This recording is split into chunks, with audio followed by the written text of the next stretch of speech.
suppose if I'd have stuck with the one genre, which for me would have been the Western genre, I'd just be an old detective or an old cowboy. Clint Eastwood is a very strong guy who has overcome adversity throughout his life and accomplished great things. For over 7 decades, this very versatile individual, who has also worked as a director, producer, composer, and actor, has been a cultural touchstone. Though he faced many obstacles on his way to fame, his dogged persistence paid off.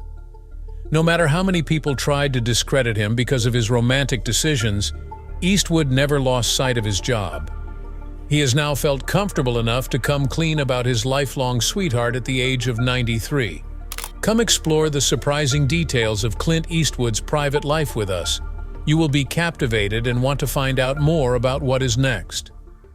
First, let's take a quick look at their childhood and the events that led to Clint Eastwood's daring confession about the lady he confessed to. Born on May 31, 1930, in San Francisco's St. Francis Memorial Hospital, Clint Eastwood had an unusual start in life. His remarkable birth weight of 11 pounds, 6 ounces earned him the nickname Samson from the nurses who cared for him after he was born to Ruth and Clinton Eastwood. William Bradford, a passenger on the Mayflower, is the ancestor of this man, who has a mixed heritage of English, Irish, Scotch, and Dutch. Because Clint's father was often on the go for work, the family moved around a lot. They maintained this trend throughout Eastwood's childhood, but in the end they settled in Piedmont, California, a wealthy neighborhood with a country club and swimming pool. While Eastwood's mother worked as an IBM secretary, his father was a manufacturing executive at Georgia Pacific for much of his working life. There was relative financial security and many moves during Clint's formative years. After enrolling at Piedmont Middle School, he struggled academically and had to retake a year because of his poor grades. The expulsion from school for several infractions, including making an obscene message on the scoreboard and acting inappropriately, turned his life around in an unexpected way. After that, he was sent to Oakland Technical High School, where he was projected to graduate in January 1949. It was unclear, however, if he really finished his degree. Along the way, he encountered several detours, including scholastic and personal difficulties that caused him to work as a lifeguard, paper carrier, supermarket clerk, forest firefighter, and even golf caddy when he was a teenager. During the Korean War, he was recruited into the United States Army, which drastically altered his 1951 intentions to attend Seattle University. In the course of his military service, Clint was a passenger on a plane bound for San Francisco. While his buddy, a trained pilot in the Air Force, was in charge, an unforeseen problem developed. The aircraft crashed because of technical issues. The fact that Clint managed to stay alive at this terrifying period was an absolute miracle.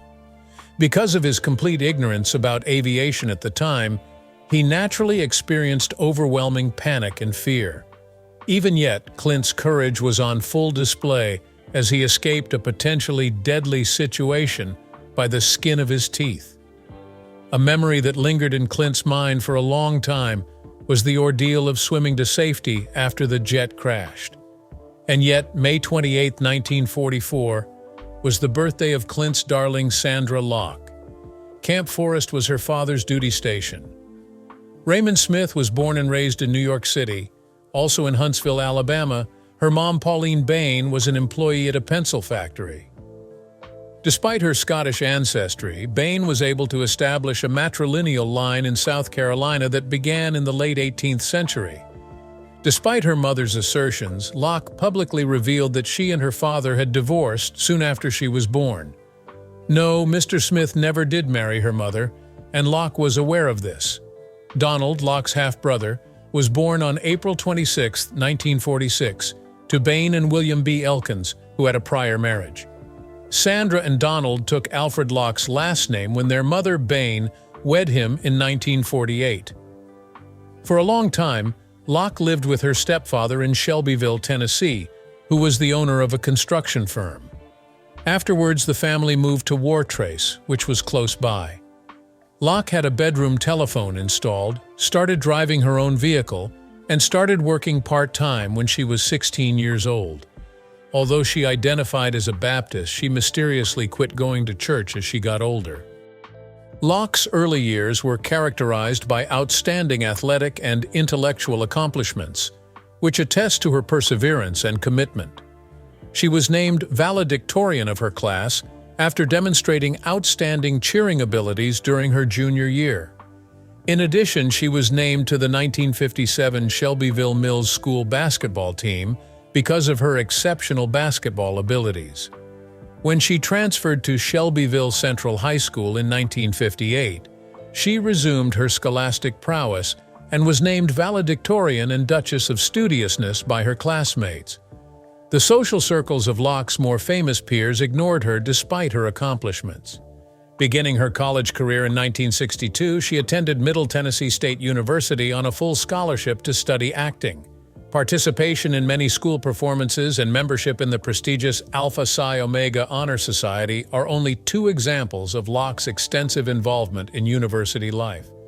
Still, she only lasted 2 semesters in school until she gave up on her education in 1963. Because of her difficulty forming meaningful relationships, Lock severed links with her family. Following the deaths of her mother and stepfather, she deliberately chose to distance herself from her family and never had any contact with her real father.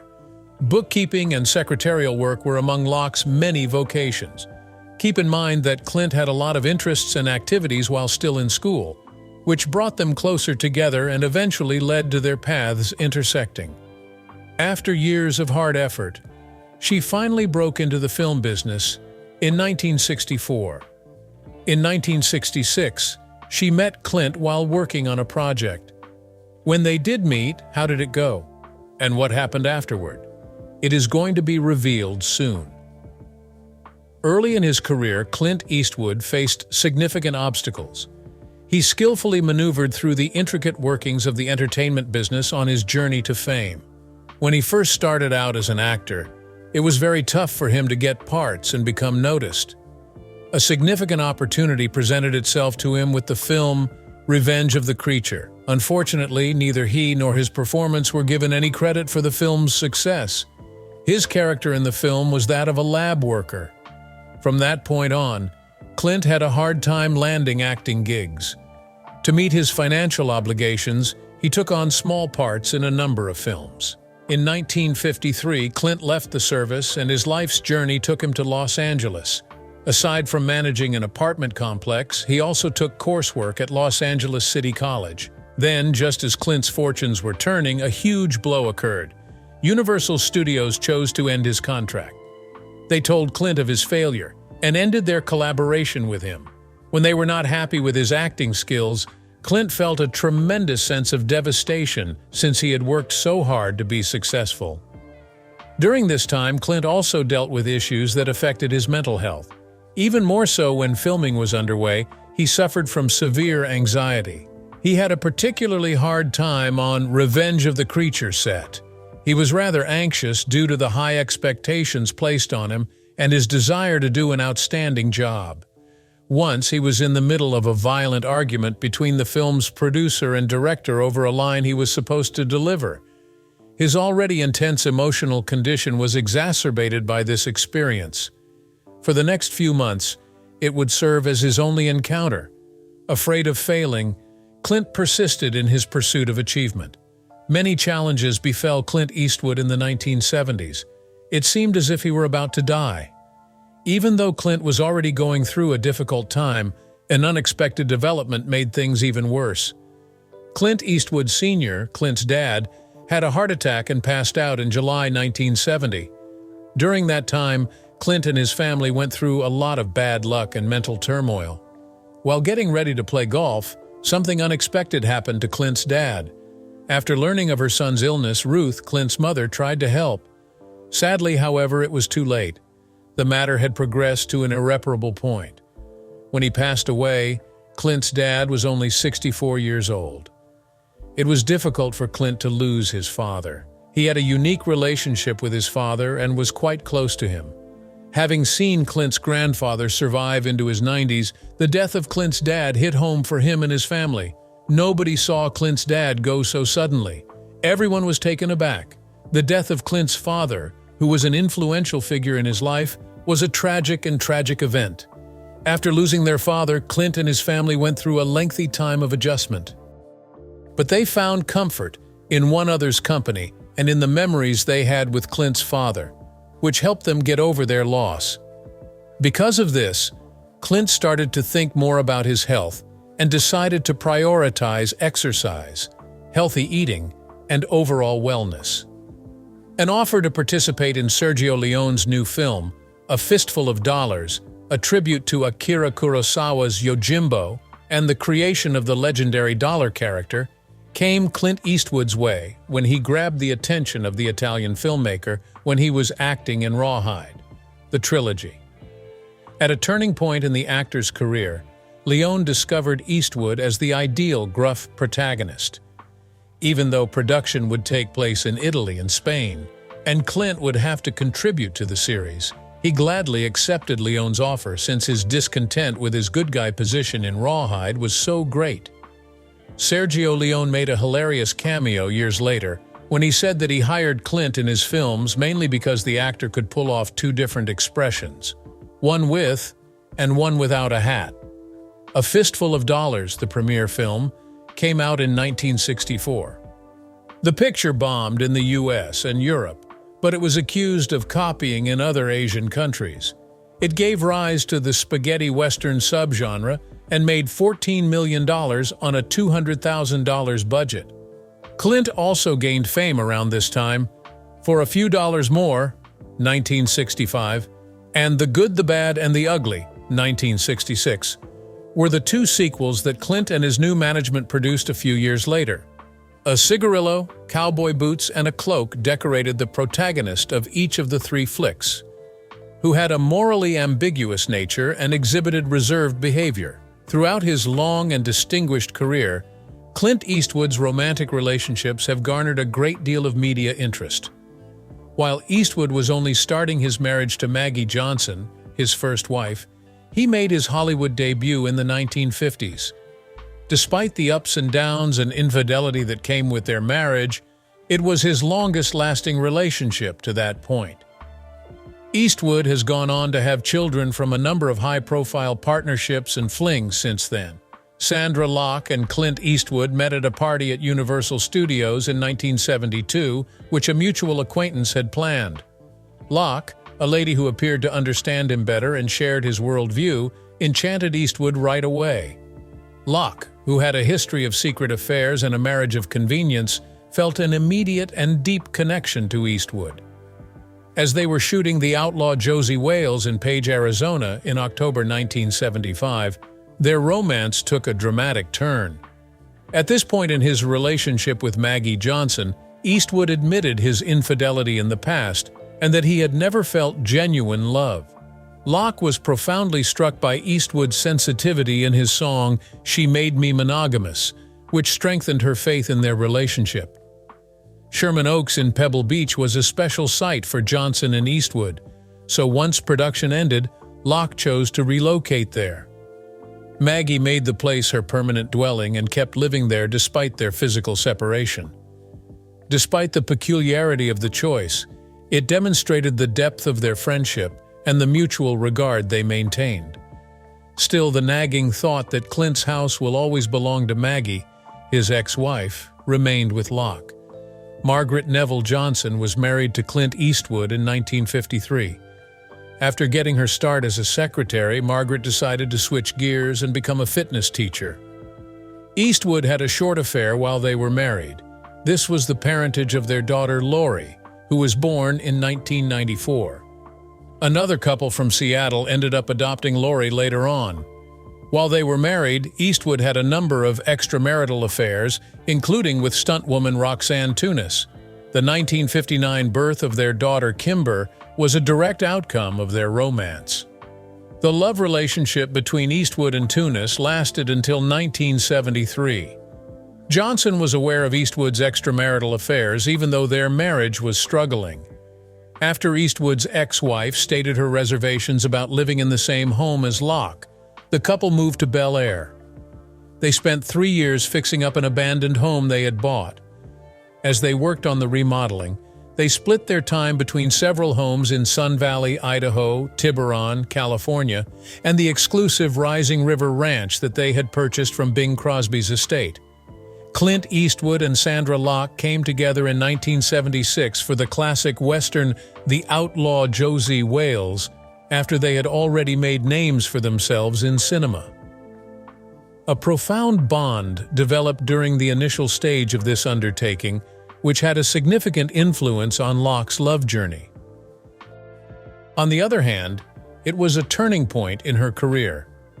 Their secret romance became public knowledge in 1997 as they worked together on the film The Gauntlet, which sparked heated debate.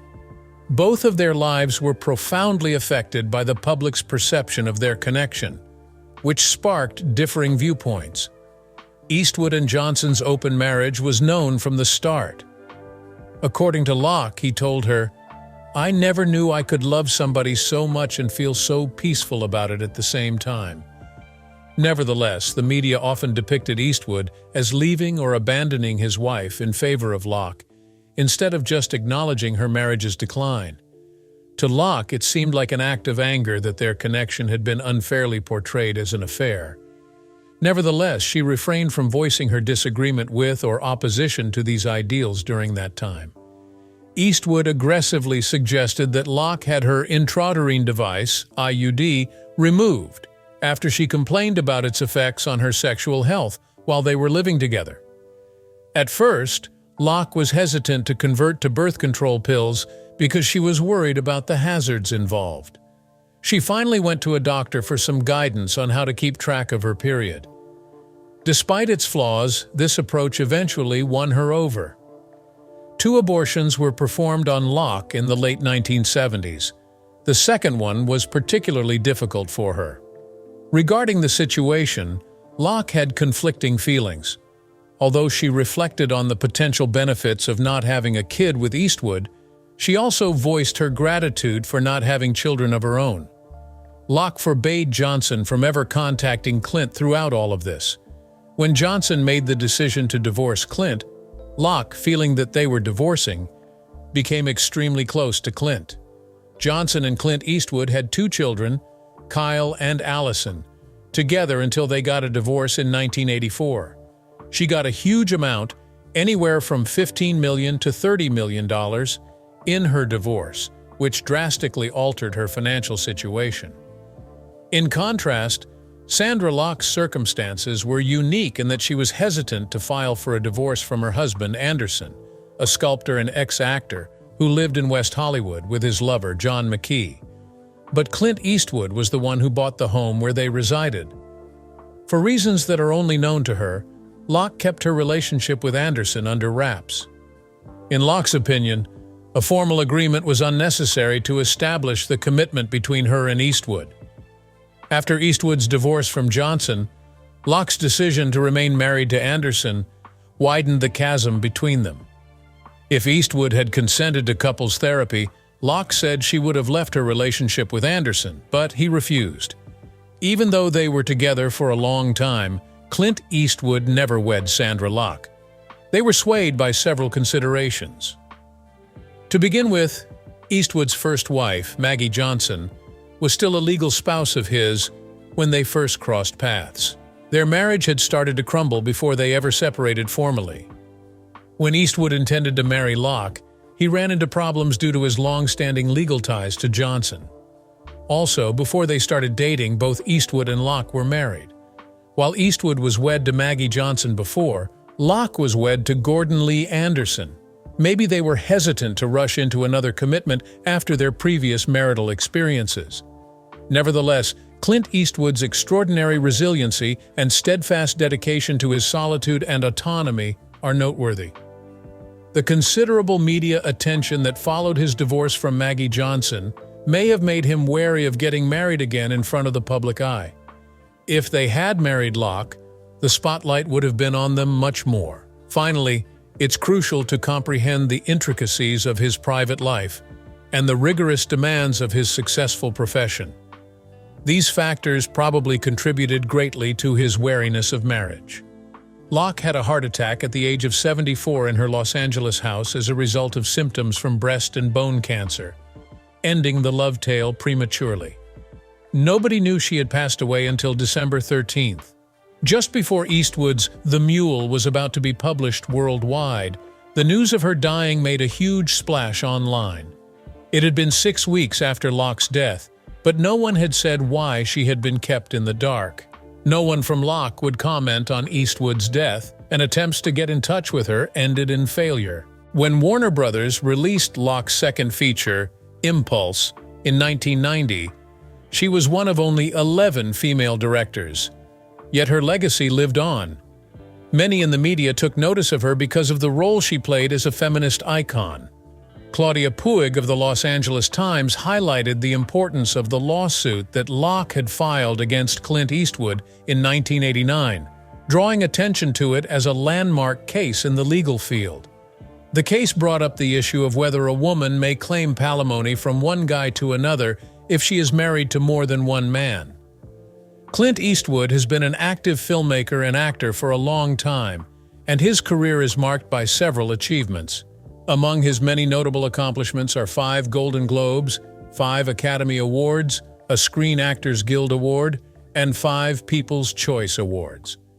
Everyone agrees that Clint Eastwood is a legend among American actors. His stellar turns in action and westerns have brought him widespread acclaim. In spite of this, he demonstrates incredible adaptability by playing roles in both romantic and humorous roles with ease. For tuning into this video, I am grateful. We trust that you were captivated by it. We should also express your feelings on the affair that occurred between Clint Eastwood and Sandra Lock throughout her lifetime. Until the next video, take care.